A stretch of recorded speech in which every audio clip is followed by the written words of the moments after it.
حضرت همین جمع سلوتین نمیشه که در عصر پیشین در وقت عصر درمان پیشین خوش کنی در وقت خفتن شما.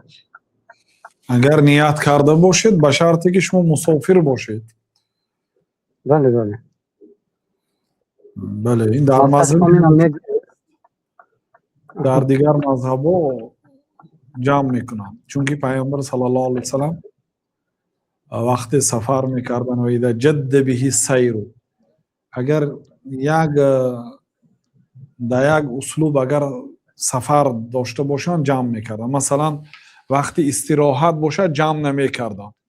فرض کردیم پیش از شام استراحت اعلان شد، گفتن که اینجا دم میگیریم.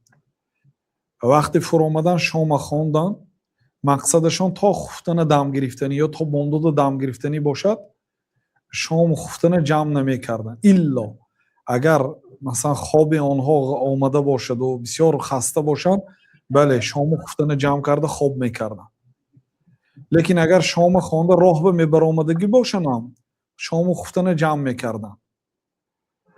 لیکن اگر مثلا در زمان ما مهمان خانه فرو آمدید، عصر در وقتش خواندید، بعد یک ساعت شام است، مثلا بعد شام خفتن از بعد شام نقشتون است که طعام بیگاه خوری میرید.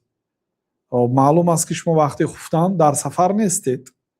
در این خیلی وقتها بهتر هر یک نماز در وقت خودش خواندن است. اصل هر یک نماز باید در وقتش خوانده شود. کی وقت جمع کرده میشد؟ عذر باشد، عذری سفر، در سفر هستید، راه میگردید.